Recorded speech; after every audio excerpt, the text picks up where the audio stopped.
You have questions? I may have the answers.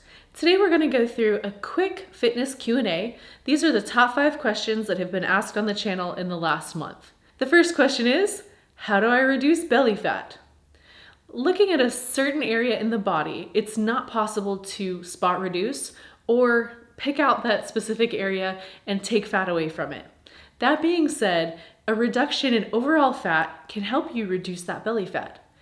This can be done through diet and exercise. So with your exercise, look at doing primarily compound movements and combining those movements into supersets and circuits. Throw in some non-traditional cardio like farmer's walks, jump rope, sled pushes, even interval training or high intensity interval training can be helpful. As far as the diet goes, focus on getting enough protein. Make sure you're eating protein at every meal, and then look at your nutrient timing. This is very important. When are you fueling your body?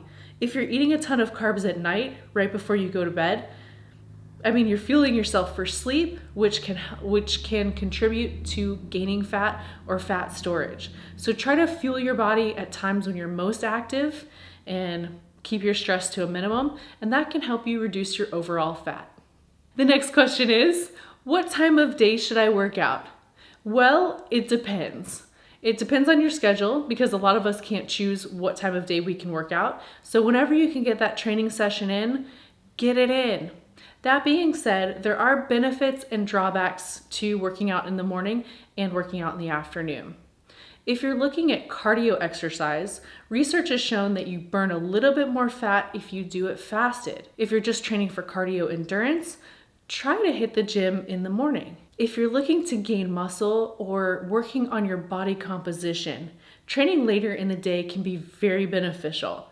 This is because you're able to get a couple of meals in you, so you've got the fuel for the muscle, for that protein synthesis, and then you've been moving around throughout the day, so your muscles are a lot more warm and you're able to lift more in the afternoon.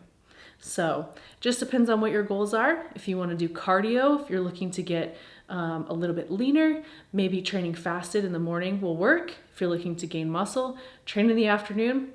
But bottom line, whenever you can hit the gym, get that session in, go for it. The next question is, what is the best diet to follow?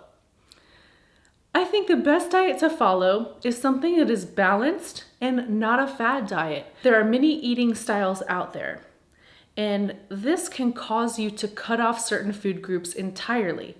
So over the long haul, it's not very sustainable if you can't eat this food or that food. It's going to be very tough to maintain that kind of diet. So look for something that's balanced, get plenty of protein at every meal, make sure you're fueling yourself. This can either be in the form of carbs or in the form of fats. If you're trying to gain muscle, think about eating more carbs than fats because that's going to help you with strength, it's going to help you with recovery, it's also going to help you with that protein synthesis. So the best diet to follow is the one that you're gonna follow and the one that is the least restrictive. The next question is, when do I breathe during a rep? I actually love this question because it's not something that many of us think about. In fact, you see a lot of people lifting and it seems like they hold their breath or they're inhaling at the wrong time. Whenever you put forth the most effort, that's when you're going to exhale.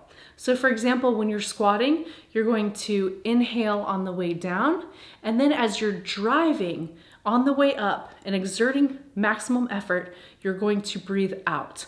And breathing out is going to help you harness a lot more power within your body.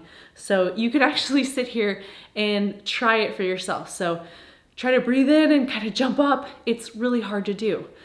So take that breath as you're descending, and then as you're pushing the weight up, exhale, and you will have a lot more force. You'll continue to breathe throughout your set, which is very, very important. And the last question, how long should I work out?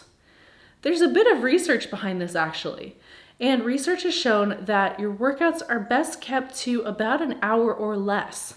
Now there are a couple of reasons for this. The first reason is that after about an hour, your cortisol or your stress hormone levels tend to rise. And what this can do is it can promote actual loss of muscle, and it can promote gaining of body fat. So you don't want to stress yourself out, so try to make those sessions an hour or less. The other reason for keeping workouts to an hour or less is because during that time, if you're training hard especially, you're going to deplete what energy stores you have. So if you're going through your carbohydrate or your glycogen stores in the muscle, you've pretty much burnt through them after about an hour. Now at that point, there's a higher likelihood of your body going catabolic, which means it's gonna start burning muscle for fuel. If you're trying to gain muscle, or even if you're trying to change your body composition, when you go catabolic, that goes completely against your goals and will set you back. So keep those workouts to about an hour or less. And don't forget to click that little bell. You'll be the first to know whenever a new video comes out. And don't forget to click that little bell. You'll be the first to know whenever a new video comes out. Thanks for watching. Until next time, train hard, y'all.